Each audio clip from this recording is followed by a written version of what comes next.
The Bhagavad Gita, this great Indian epic, is studied all around the world and is regarded as a management book. It is also regarded as a book for daily living as well as a guide to the highest spiritual achievement. Are the principles of excelling in our work a path to our spiritual growth? How does Lord Krishna speak about action, choices, and detachment? In this episode, our speakers extract for us answers from the Bhagavad Gita that pertain to time management as well as realization of the higher states of consciousness. In developing excellence in action and control of the mind, one can not only excel in one's duty, but also go beyond ego consciousness into universal consciousness. The Bhagavad Gita, I think, is India's best gift to the world. It is world-class poetry, for those who want to look at it that way. It is a way of life, but actually it's a book of choices, not of commandments. And that's what makes it so intrinsically approachable and alive and relatable to anyone in the world.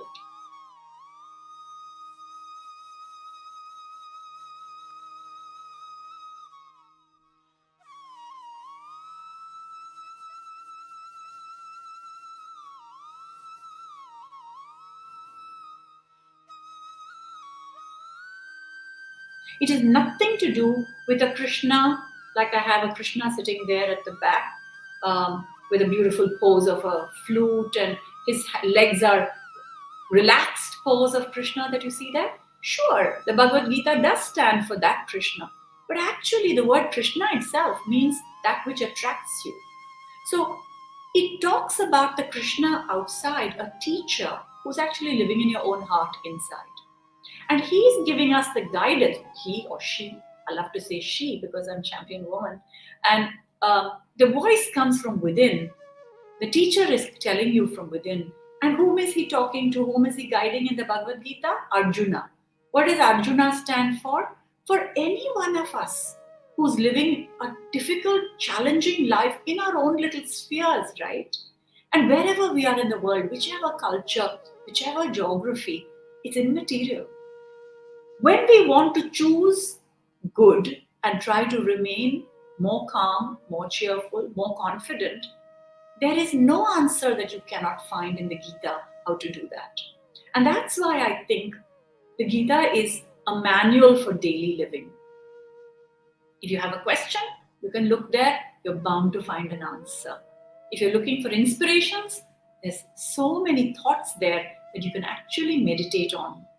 And as you know, India has been a land of meditation and the world has looked to us for it, but slowly we are moving away from it a little bit. So now the time has come for a global audience, for the youth of India, to look at the Gita as ideas to meditate on. And if we look at it that way, not just as Krishna, a god, Arjuna, his friend and a student, but we look at it as a teacher from within, teaching us how to live our life, then the Gita works for anybody and everybody. What is the recipe for our action? How do we make the right choices?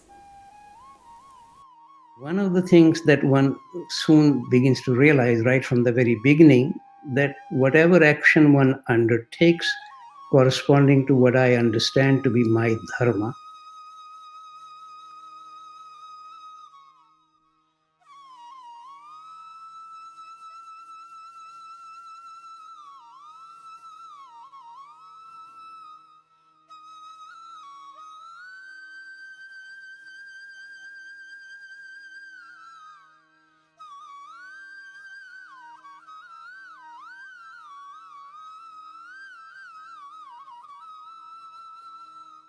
my responsibility, sometimes it can lead into a crisis, as it did for Arjuna.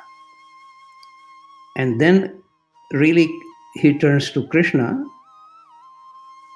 and the response from Krishna can be in a way summarized really by saying that no action can be right until the actor is right. But what is the right actor? As far as I understand from the Bhagavad Gita, the right actor is one in whom buddhi, which is really a level of the mind higher than the usual ordinary mind called manas, in which the buddhi is awakened. And one of the characteristics of buddhi is that it is able to receive something from above itself. The element of Krishna, which has taken on my body and everybody else's body, as Krishna actually himself says, in an eternal portion of myself takes on the senses. So buddhi is able to be a little bit aware of that particle in the person and can therefore control manas, the ordinary mind, and the senses. Otherwise, the wrong action is the other way around, that the senses are driving the ordinary mind, which is therefore just more or less carrying out whatever the body wants, usually driven by fear and desire. How do we become the right actor?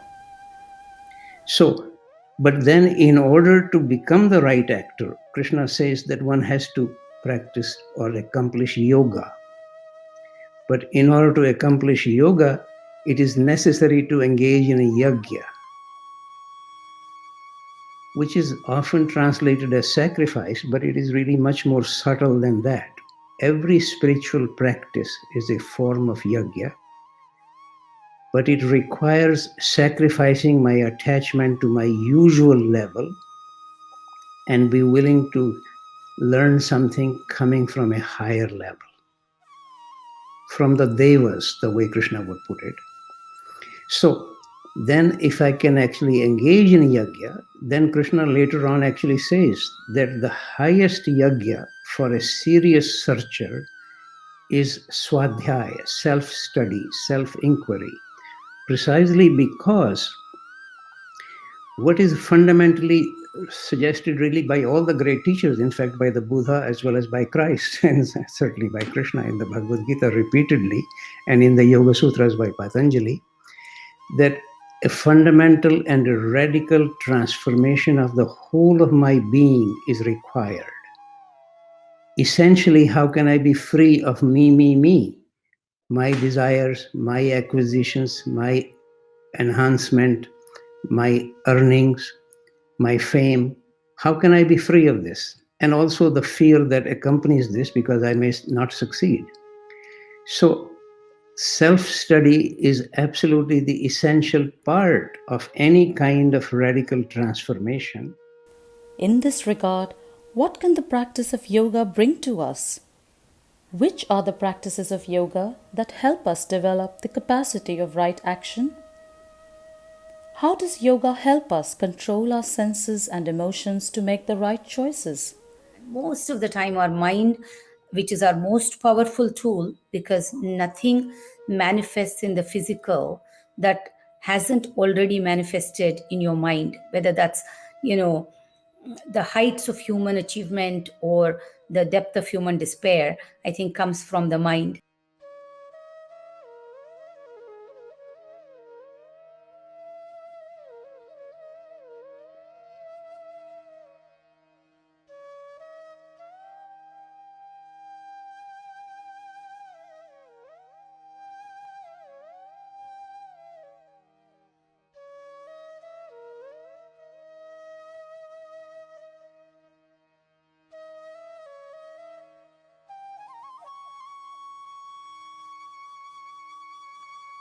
How do you manage your mind? And meditation is sort of your data log to show you where you are spending your time. So awareness is the key to any change, and that awareness, I think, has been very important to focus and channel. And everyone gets the same 24 hours, so why do some people achieve more with that 24 hours than others? I think it has to do with how you manage your time. How you manage your time really is how you manage your mind, because where are you applying your mind in terms of where your time is going?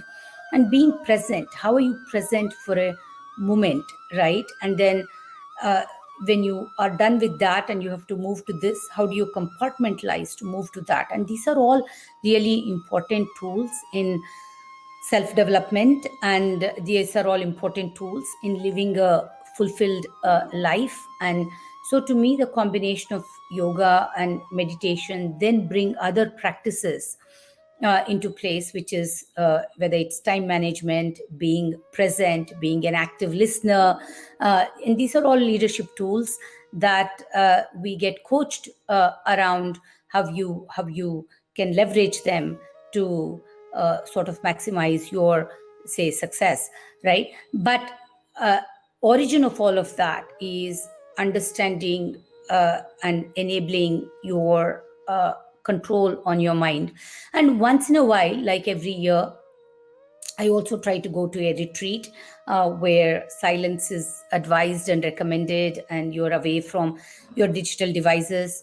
Though I've done it for a number of years, today it becomes even more important because, as a habit, somewhat even unconsciously, all of us are addicted to our devices. And when you, and like anything, de-addiction is very hard. There's a withdrawal, right? So the first day is really hard because, without your digital devices, you kind of feel like you are missing an arm or a leg.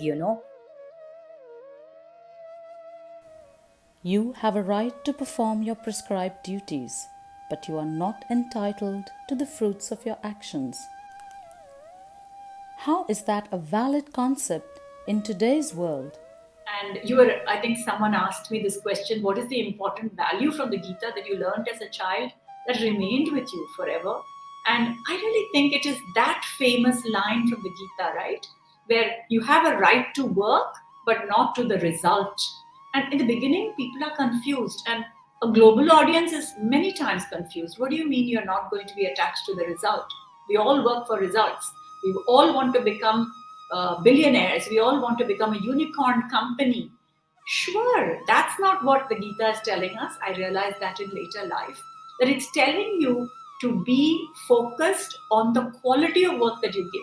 So when I started a business later, my job was to explain Indian culture and living and settling in India to foreign companies that were coming to set up with their foreign direct investments. So whether it was working with an Amazon founder like Jeff Bezos, who himself is very, very smart and knows so much already, still India had something to give people like him and so many other people that come in to do business in India. I realized that if I took the Gita's teachings, but don't call it the Gita or a scripture or a religion or a way of life, simply the principles of the choices that it provides became such an intrinsic part of my life, even as an entrepreneur.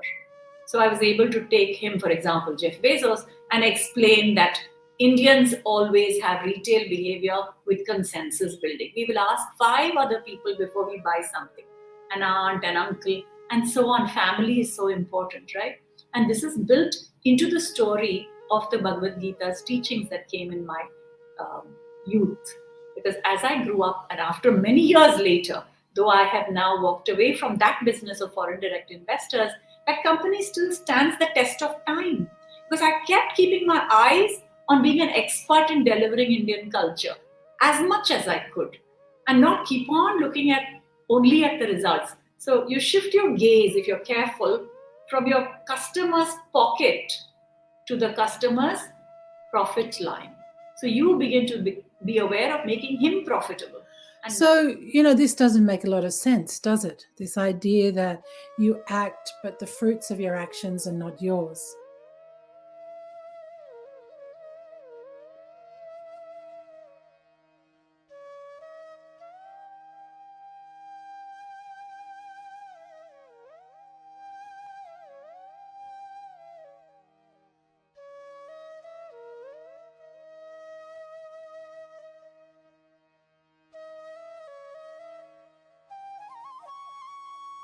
Because in worldly sense, why would we do anything? Why would we have goals if we didn't want to attain those goals somehow?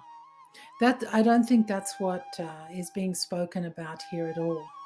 This idea of selfless service, this idea of surrendering the fruits of your actions is not about not excelling at all, or it's not about having some sort of fatalistic or hopeless idea that I can't be happy when something is done well, that I can't strive for excellence. That's a misunderstanding. And it's a misunderstanding that I think has had a very debilitating effect on a lot of people who misunderstand the Gita. So what is it all about, this idea of the fruits of your actions? It's about, who am I? So when I is the ego, when my identity is bound up as me, Elizabeth, an Australian, a woman, a yoga practitioner, all these sorts of things, then I have a very, very limited idea of the fruits of my actions, because I'm looking at achieving things from a very, very low level. There's nothing evolutionary about that. There's nothing transcendent about that. It's just me achieving worldly goals. And in the worldly sense, that's what I do. If I want a goal of, digging a beautiful spring veggie garden, which is what I've been doing, if I don't get out there and do it, and if I'm not happy about the result, then that's ridiculous. That's silly. So in the worldly sense, it's important to have that attitude. But when we talk about going into our own development, our human evolution, our what you could call the spiritual journey, then it becomes very different, because the ego is a very, very big impediment if I let everything be done from that low level. So what I'm doing when I say the fruits of my action are not my own is that everything I do, I'm doing from a different perspective of who I am. It's soul consciousness instead of ego consciousness. And when there's soul consciousness, or you could say when there's heart consciousness instead of mind consciousness, because mind is mind is ego driven, even when it's good ego, even when it's positive and refined and pure. But when I'm in the heart, when I'm in the we consciousness of soul consciousness, then I disappears. I'm not interested in whether the outcome is a success or failure, in the sense that I know that at that level it's not in my hands, because I'm connected with everything. It's not me doing something for myself. It's way, way beyond that in what we call universal consciousness. And I think at that level, there are no fruits of actions. I mean, the most beautiful thing about that is that at that level, there's no blame, there's no praise. So if I do something really, really dumb, it's also, it's acceptable, because that's what's happened. If I do something really, really brilliant, that's also acceptable, because that's what's happened. But there's no difference in my reaction to the two. And this is essential if we're going to go beyond the ego. And unless we go beyond the ego, we're not in soul consciousness. We're not going to get to that level of oneness, of universality, of the absolute beauty of going beyond this dimension into higher dimensions.